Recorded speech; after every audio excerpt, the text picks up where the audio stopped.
Welcome everyone to Bitcoin Magazine's Meet the Taco Plebs. My name is Casey, and today I have an excellent guest with us. Josef Tětek is a frequent contributor here at the magazine. He's written some excellent content, some educational type stuff, some more technically oriented stuff as well. So Josef, why don't you give yourself a quick introduction? Hi, thanks for the invitation. So I'm based in Czech Republic, and I've been contributing to Bitcoin Magazine for a few months now. Basically, ever since I joined Satoshi Labs, the team behind Trezor, the hardware wallet. Yeah, that's awesome. I'm sure working there has been extremely interesting. It's one of the more interesting operations in the space. They've got a lot going on right now. But we can jump into that. But first, I'd like to ask you about how you got into Bitcoin, Josef. Yeah, it's a sort of maybe a long-winded story because I studied Austrian economics at school, and that was in 2009 to 2011. And after I finished school, we founded a libertarian think tank in the Czech Republic. And we were mostly gold bucks and silver bucks back then.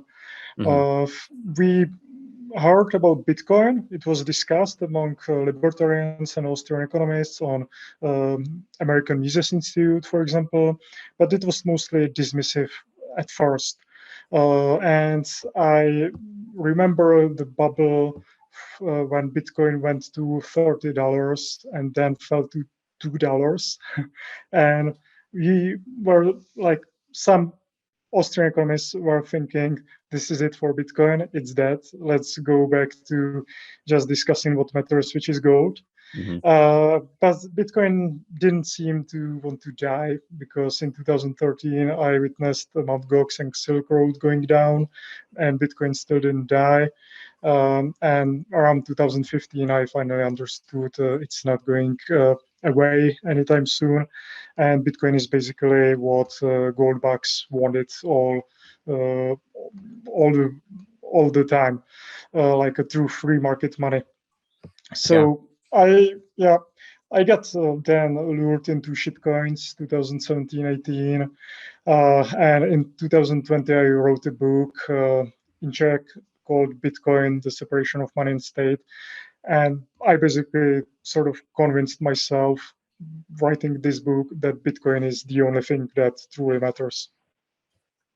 Yeah, I mean, I didn't know about you having written that book until earlier today. I had been reading through some of your previous profiles, etc. So I think that's awesome that you're working to kind of spread the good word of Bitcoin in separate languages other than English. I think I'm super proud that we have a Czech person writing for us here at the magazine. I think the more diversity we have here is better, But kind of on top of that, I want to ask you how Bitcoin has changed your life in various ways, because Bitcoin can really impact the way we see the world around us. Sure. I guess I'm sort of like a stereotypical Bitcoiner here, because I experienced like lowering my time preference over the years. I think about the future more because there is definitely something to look forward to now. And I approach it from my economics background, where I see how fiat messed up our economies and societies, and that we finally have a solution with Bitcoin at hand. When I used to be a gold bug and a libertarian before I found about Bitcoin, it was kind of depressing because we knew about the causes, about the mess we are in, but we basically didn't have the solution. And like the idea that governments are going back to gold was pretty naive, and we basically understood that. Other than that, like many others, I started to search for value also in other walks of life, sort of became carnivore, and I experiment with intermittent fasting and such. And mostly Bitcoin has also changed my career, because I was able to leave my corporate life in 2018. I first focused on like so-called crypto. Then I found out crypto is pretty much full of bullshit. So I focused on Bitcoin then. And since this year, I joined Trezor. And this has been the best job of my life because I basically just follow my passion and get paid for it. So this is amazing. Yeah, Bitcoining every day. You can't really beat it.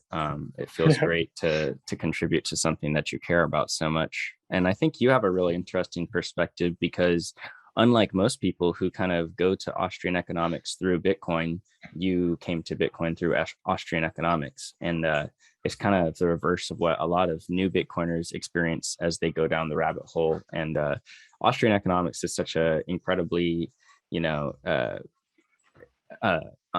unacknowledged, field of economics, and it's totally untaught in most American schools. And so it's just extremely interesting to experience someone who's gone through the Austrian economics tube into Bitcoin rather than the reverse, which is the most common way Bitcoiners kind of get introduced to that side of economics. Yeah, definitely. I'm very happy that Austrian economics is basically in a spotlight right now because 10 years ago it was a very niche kind of thing, and like nobody took it seriously, like from mainstream economics and like ordinary people. And now, when people are trying to figure out what's wrong with our money, what's wrong with our economies, Austrian economics has basically the best answers, and it's very compatible with understanding Bitcoin, which is why it's so popular nowadays. So it's been really great to see this evolve, and I'm also glad that like the old Austrian economics, let's say like Tom Woods, for example, is being invited on podcast, and yeah, it's great that we have this academic background basically backing us up. Yeah, it must be somewhat vindicating as well, but Yeah. certainly. So I guess jumping off of that, some of the pieces you've written for us at the magazine have really aimed to educate people on how to best maximize their Bitcoin stack. What do you think is the most important like topic or idea for people to educate themselves about in regards to Bitcoin? Well, I believe it's mostly about how fiat works nowadays, what's wrong with today's money. Because, like, for ordinary people, it doesn't really matter how Bitcoin is mined, how blockchain works, how private key work. They have to understand why it matters, why it's necessary, why it's acutely needed by mankind. Mm-hmm. So many people still believe there is some link to gold with fiat money, or that central bankers have like the science of money nailed down. But when you show like ordinary people some long-term charts, like with interest rates or price levels or money stock or debt levels, they will just see there is something wrong and this is not sustainable. And then the other side of this coin is introducing them to Bitcoin and basically going through the whole orange pill kind of thing, where first you see the problem, then you have to search for the answer. And also part of that is understanding how Bitcoin works from a technical side, and that you need to take possession. It works different than fiat money, where you have some bank accounts. Here, you shouldn't rely on some account at an exchange. You should just hold all the Bitcoin in your Trezor. Mm-hmm. And it's great that the infrastructure is there. Like compared to several years ago, we have much better tools at our disposal right now. So, yeah, from both perspectives, understanding how fiat money works, how Bitcoin works, and having the proper tools to take action, everything is improving so great in the past years. So yeah, we are in a very good place, I would say. Definitely, I agree. I totally agree that it's great to see all the different options people have as far as hardware and all the education we have now and just all the level of content coming out. And I like how you highlight that it's important that people understand what the fiat system looks like and why it's bad, in order for them to fully understand Bitcoin. And it's such an important aspect of really earning and learning that conviction, and becoming a Bitcoin believer and a hodler. So it's a Yeah. And it's definitely a different perspective for like our first worlders in Western countries, and for someone like in Cuba or Venezuela, like Alex Gladstein often writes for Bitcoin Magazine, Mhm. this kind of perspective, because we have to basically find out why money, like why fiat money sucks. But like people in developing countries where they have like 15% inflation rate, they don't have to read books about it because they see it every day. Mhm. So yeah, it's kind of different for us, and I'm kind of maybe pessimistic in terms of first world getting it. I believe like people in Nigeria, Cuba, Venezuela, El Salvador are getting it much faster than we are. Yeah. I mean, experience is everything, and it's Yeah. unfortunate. It's a two-sided coin that while they experience hyper Bitcoinization faster because they're adopting it faster. The reason they're adopting it and experiencing it all so fast is because they have to experience firsthand, the real collapse of fiat in front of their livelihoods. So Sure. Yeah. it's a difficult thing, but certainly true that they seem to be getting it much faster than Western countries who continually kind of brush off Bitcoin. But Yeah. looking forward, what are you most looking forward to in the Bitcoin space? Because there's so many things that are being worked on right now, so many developments geopolitically. So what would you most look forward to? Yeah, like you said, there's many things. I'm definitely looking forward to Taproot and Schnorr in real usage. Like, what kind of benefits will it bring for us? Uh, in the short term, definitely El Salvador. It's like in 2 weeks, the Bitcoin law will come into uh, will come live. So that's definitely interesting. And yeah, developing countries in general. Uh, Recently, I saw Impervious AI hackathon, like a third layer kind of development on top of Lightning Network, which is very sexy. So this is fascinating stuff, and I'm looking forward to further developments in this area. Yeah, mostly I'm looking forward to just more and more ordinary people realizing that Bitcoin is never going away and understanding the implications of that. Yeah, I mean, hyper Bitcoinization is going to be something to behold as the entire world really understands what we've been, discussing for the past few years. But yeah, it's extremely exciting. Like you said, the different layers being developed in El Salvador. So many things to look forward to if you're into Bitcoin right now.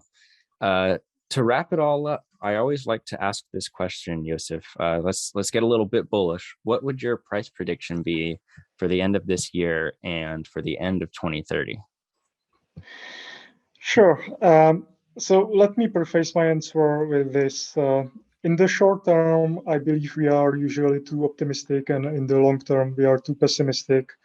So uh, for the end of 2021, I believe we will see Bitcoin over 100K. Uh, but maybe this is too optimistic. And by 2030, I would say over $1 million in today's purchasing power. But as I state in one of my articles, in the long run, the fiat price doesn't really matter because fiat will fail. It is failing already, and Bitcoin will take over. So I wouldn't get too hung up on any particular fiat price point, because if you sell for some magical number, you will get poorer over long term because you won't have enough Bitcoin. Yeah, yeah. I mean, I love that viewpoint that we're too bullish on the short term and too bearish on the long term, because it's a patient viewpoint. It's like it understands the value of Bitcoin, that eventually it will be worth more than what fiat can potentially, you know, denominate it as. But in the short term, we just have to maintain and hodl and not get so wrapped up in the price fluctuations on a daily basis. Yeah, exactly. So thanks so much for coming on, Josef. It's a pleasure having you write for the magazine, pleasure having you on the show. And we look forward to your excellent articles that will continue to come out. I think we've actually got one coming out today or tomorrow. So awesome. Looking forward to it. And nice to hear. Thanks. Yeah, take care, Josef. Check out the next episode of Meet the Taco Plebs. And thanks for listening, everyone. Thanks.